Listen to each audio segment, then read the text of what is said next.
Pour la première fois, un souverain britannique s'exprime dans l'hémicycle du Sénat et Charles III plaide pour une nouvelle entente sur le climat. Premier pourparlers entre Bakou et des séparatistes arméniens du Haut-Karabakh sur la réintégration du territoire en Azerbaïdjan. Jamais avant Charles III, un souverain britannique ne s'était exprimé dans l'hémicycle du Sénat. Charles III a plaidé pour une nouvelle entente sur le climat et assuré de la détermination inébranlable de Paris et Londres à voir l'Ukraine triompher. Notre partenariat construit sur une expérience partagée demeure absolument vitale alors qu'ensemble nous confrontons les défis de ce monde. Tout simplement, le Royaume-Uni sera toujours un des alliés les plus proches et un des meilleurs amis de la France. Merci. C'est la première visite en France de Charles III depuis son couronnement. Le souverain britannique devait à l'origine venir en mars, mais le voyage avait été annulé en raison des manifestations contre la réforme des retraites. Après une étape et un bain de foule au marché aux Fleurs de Paris et une autre à Saint-Denis, Charles III et la reine Camilla sont attendus à Bordeaux pour le dernier jour de leur voyage.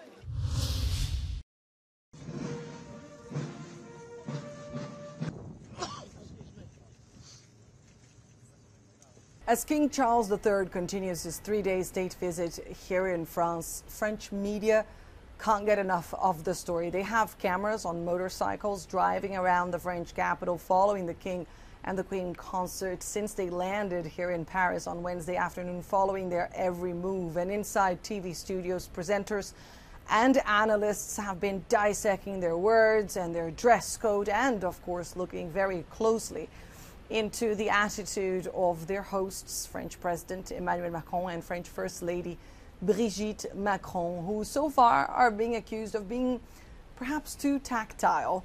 In fact, the King and the Queen are not supposed to be touched, and we've seen again and again Emmanuel Macron patting the King on the back and the French First Lady holding hands with the Queen or even kissing her when she arrived. But overall, this visit is being positively perceived and portrayed by French media across the country, who have been praising the fact that the King has spoken French in both of his speeches, one during a dinner last night at the Palais de Versailles and one during a visit to the French Senate this afternoon.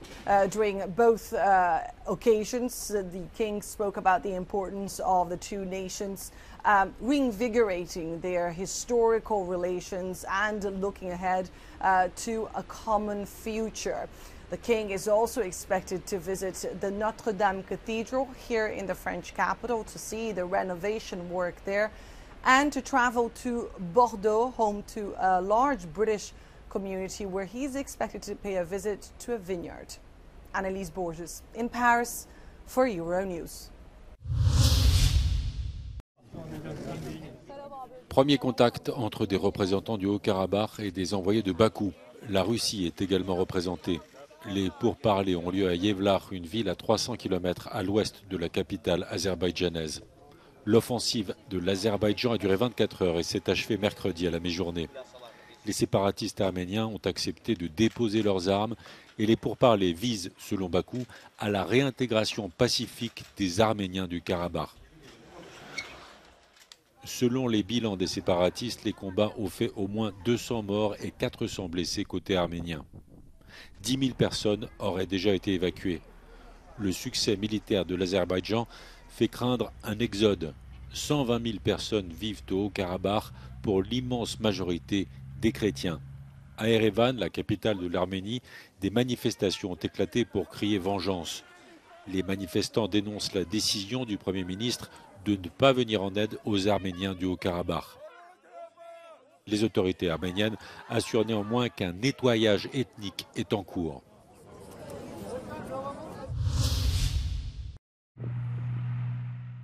La Pologne n'assure plus que les livraisons d'armes convenues antérieurement avec Kiev. Le gouvernement polonais précise sa position au moment où le dossier des céréales ukrainiennes génère de fortes tensions diplomatiques.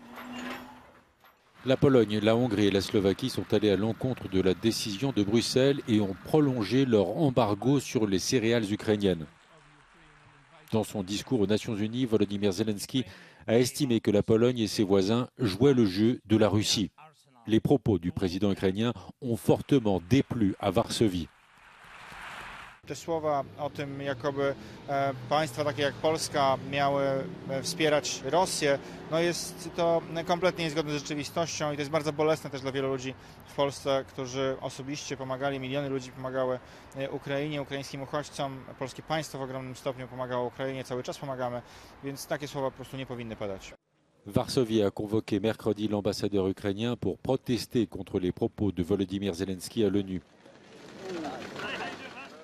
La Pologne accueille environ 1 million de réfugiés ukrainiens et a été l'un des premiers pays à assurer un soutien militaire important avec notamment la livraison de chars, de véhicules blindés et de munitions. Face à l'embargo sur les importations de céréales ukrainiennes, Kiev a néanmoins porté plainte devant l'Organisation mondiale du commerce.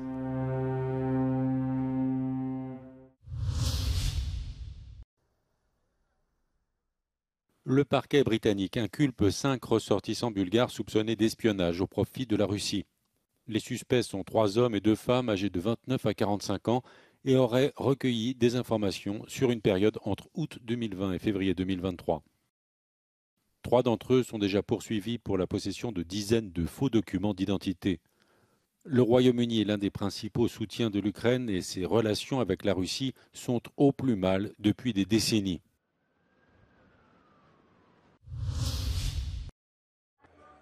En Grèce, les syndicats du public ont lancé une grève de 24 heures dans plusieurs secteurs, dont les transports et l'éducation. Des fonctionnaires, personnels hospitaliers, professeurs et dockers se sont joints à la mobilisation. Les grévistes protestent contre une nouvelle loi qui renforce la flexibilité sur le marché du travail. Une des dispositions les plus décriées autorise les salariés du privé à travailler pour plus d'un employeur dans la même journée. Les commerces pourront également exiger de leur personnel de travailler 6 jours sur 7 en cas d'urgence.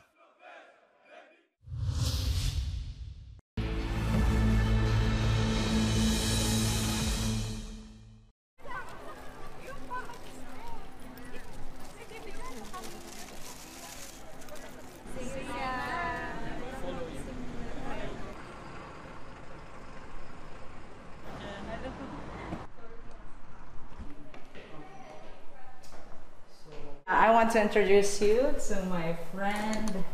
This is my friend. It's very convenient to work here because you can take all the salary by yourself. I don't think that we do feel like we're discriminated, but you know, we feel like we're welcomed and home here in Hungary.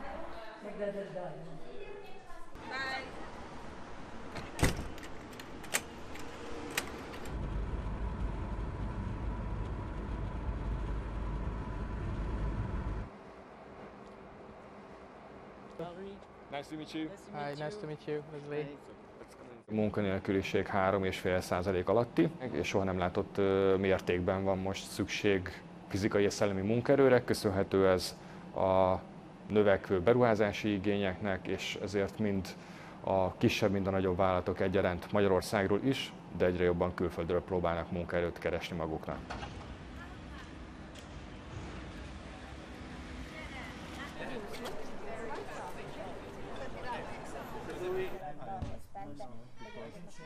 Kezdődött a Samsung gyára, az ide települt Samsung gyára, amit újra szomszédunkba beköltöztettek egy munkásszállót, ahol gyakorlatilag külföldi vendégmunkást szállásolnak el, és az ő kultúrájuk ezzel a lakókörnyezettel nagyon nem összeegyeztethető. Ordítanak reggel, ordítanak este, ha úgy van, lehet ez a beszédkultúrájuk, de ez az itt lakók egy részét zavarja, köpnek. Itt ez nem szokás az utcán köpni. Le Cartoon Forum à Toulouse est l'un des événements phares en Europe pour le monde de l'animation. Plusieurs milliers de professionnels, créateurs, producteurs, diffuseurs viennent d'Europe et du monde entier. Plus de 40 pays sont représentés. Créé il y a plus de 30 ans, le Cartoon Forum a contribué déjà à près de 1000 productions européennes. is in fact a little bit the window to the future. So the future projects on television and on the streamers are pitched over here in Toulouse during the 3 days, and broadcasters, streamers are making their selections. Producers are finding finance, but also co-producers. 76 projets sélectionnés sont pitchés cette année par les équipes qui présentent leurs intentions artistiques et leur business plan. Et cette année, c'est le grand retour de l'animation du Royaume-Uni, éloigné des coproductions européennes depuis le Brexit. It's a genuine comeback. We've got such a long and proud and deep relationship with Europe.